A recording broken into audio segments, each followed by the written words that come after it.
What's going on, guys? My name's Lenny, and I'm turning this trailer into a tiny house on wheels.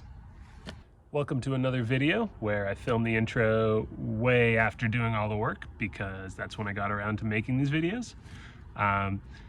In today's episode, we're talking water tanks. So far on this video series, I have purchased a 7x14 cargo trailer, demolished the interior, and put in solar panels, skylights, and windows.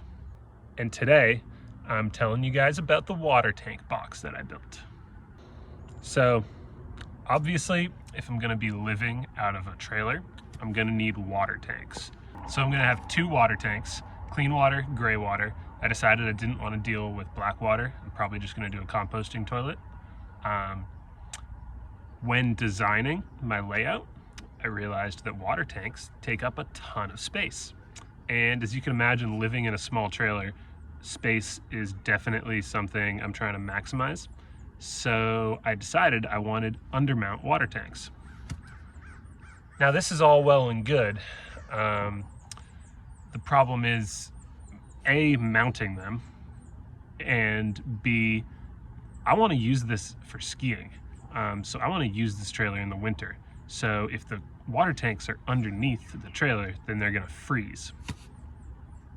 This has presented a little bit of a challenge, but the solution I came up with was to build an insulated box for my water tanks.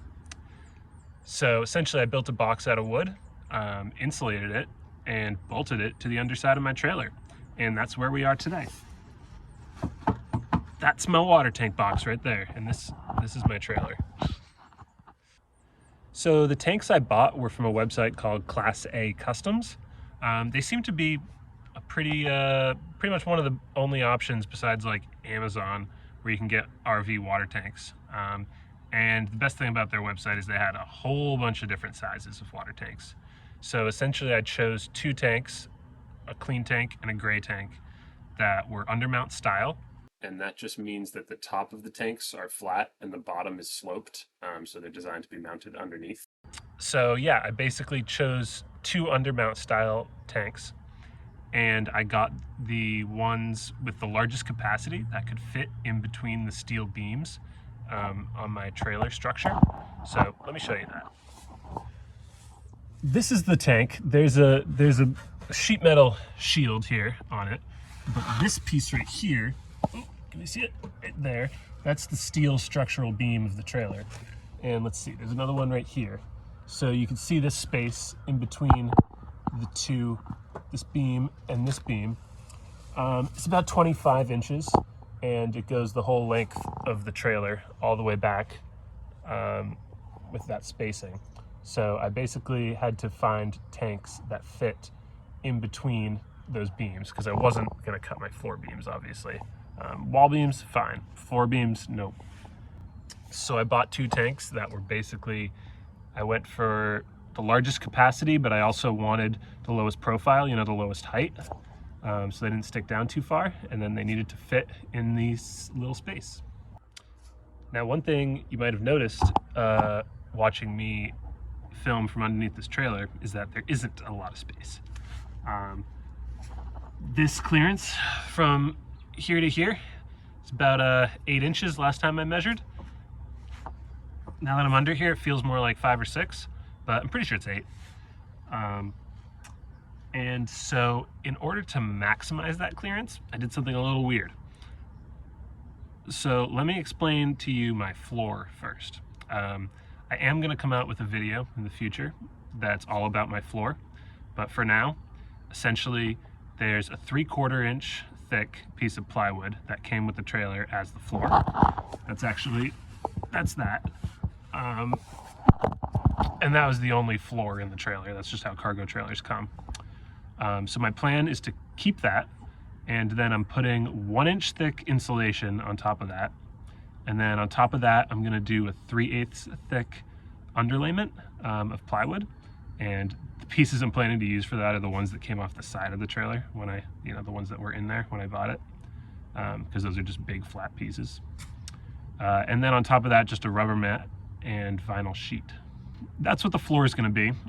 And I was thinking, if I'm building this water tank box underneath, I could get my water tanks to stick up a little bit higher by simply poking them up through the floor.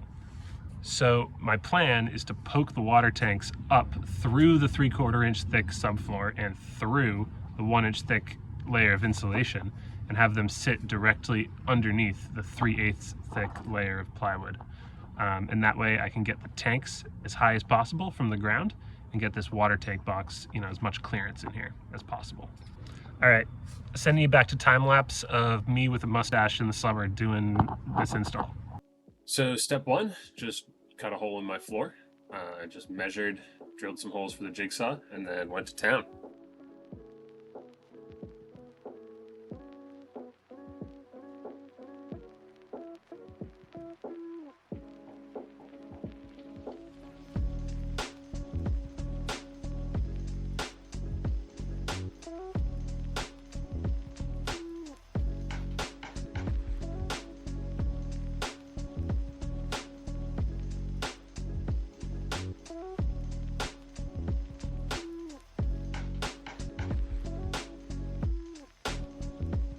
And then after cutting the holes, I just painted this whole floor just to kind of seal it in and keep it from rotting underneath me.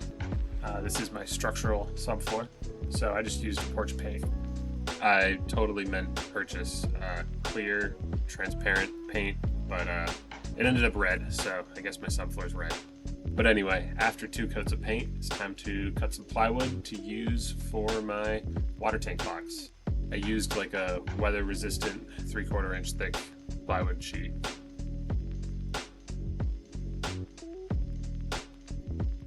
Then I laid out all my plywood and did 2 coats of porch paint.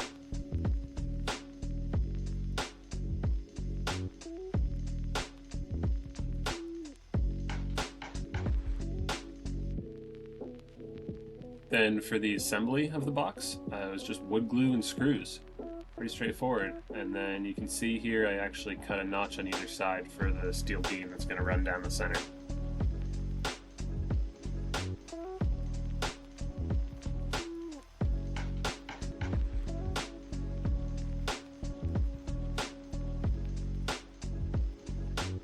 And then it was time to insulate this box. So the insulation I used here was XPF foam board insulation, 1 inch thick. And you can kind of just cut the stuff with the box cutter knife. It's not too bad. Sometimes you have to do 2 passes, but just cut my pieces down to size and stuck them on the inside of the box.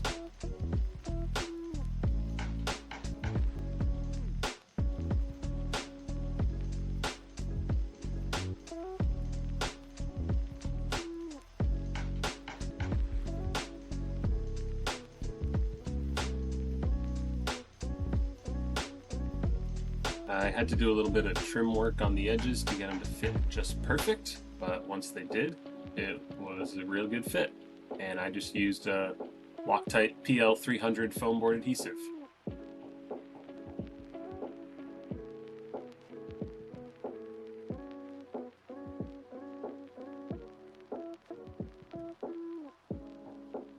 All right, now time for the fun part. So this is where I show you how I actually got the box attached to the bottom of my trailer. Here you can see a piece of 80/20.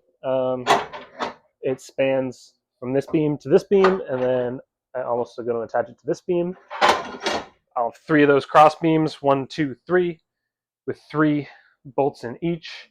9 bolts for 2 water tanks should be plenty of structure. So roll the time lapse of me drilling holes in steel while laying on my back, one of my least favorite things.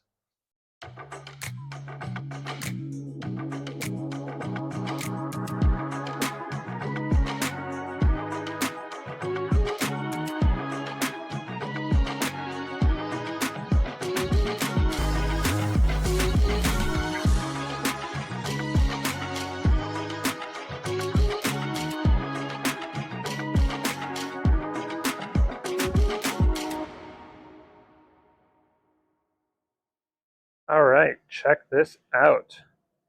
This is my water tank situation. Those are the rear doors sitting over there. These are my water tanks sticking up about an inch over the top of the floor. We got some insulation here. This is just like bubble wrap insulation around the beam there. And we go down. Ta-da-da-da. There's the box. All right. So you can see we got 2 cross beams right now holding it up. There will be 3. I just did a preliminary install. I still need to take it down to install some stuff. But anyway, 2 beams with 2 bolts. The final product will be 3 beams with 3 bolts each, 9 bolts total. Half 13 bolts going straight up into these frame rails. And that's it for part 1 of this install. In part 2, I will show you all the fine details of the water tank box and the tanks themselves, in terms of me installing them and also the plumbing and the electrical and the heating that goes into the tank box. So there's a lot of stuff there, enough for a whole nother video. So thanks for watching. Toss me a like and subscribe for more content, and see you in the next one. Here comes a train.